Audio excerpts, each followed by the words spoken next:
আসসালামু আলাইকুম। আপনারা সবাই কেমন আছেন? আশা করি ভালো আছেন। আলহামদুলিল্লাহ আমিও ভালো আছি। আপনাদের মধ্যে আরেকটা রান্না নিয়ে চলে এসেছি। আমি রান্না করব মুরগির মাংস। প্রথমে কড়াইয়ের মধ্যে তেল দিয়ে দিয়েছি। তেল গরম হয়ে যাওয়ার পরে দিয়ে দিয়েছি পেঁয়াজ কুচি। আমি এখানে সরিষার তেলটা দিচ্ছি। আপনারা চাইলে সয়াবিন তেলও দিতে পারেন। পেঁয়াজটা ভেজে নেব।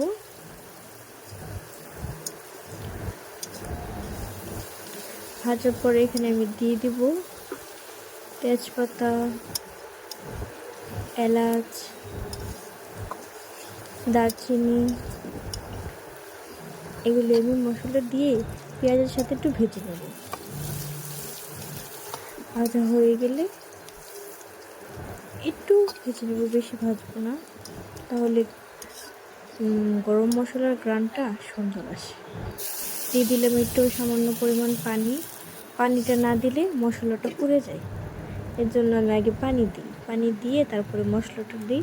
ভালোভাবে বেশি পানি দিয়ে কষিয়ে নিই, তাহলে মশলার আলাদা কোনো স্মেল থাকে না।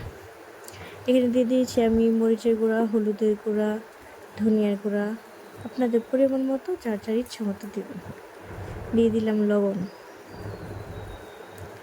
তারপরে দিয়ে দিয়েছি আমি এখানে পেঁয়াজ, রসুন, আদা বাটা আমি একসাথে ব্লেন্ডার করে নিয়েছিলাম। তারপরে দিলাম জিরা বাটা, দিয়ে ভালোভাবে কষিয়ে নেব মশলাটা। একটু ঢাকনা দিয়ে ঢেকে দেব। ঢেকে অপেক্ষা করবো কিছুক্ষণ। দেখেন আমার মশলার উপর থেকে হালকা হালকা তেল উপরে চলে আসছে, তার মানে আমার মশলাটা কমপ্লিট, ভালোভাবে কষানো হয়ে গিয়েছে। এখন আমি এখানে দিয়ে দেবো মুরগির মাংস।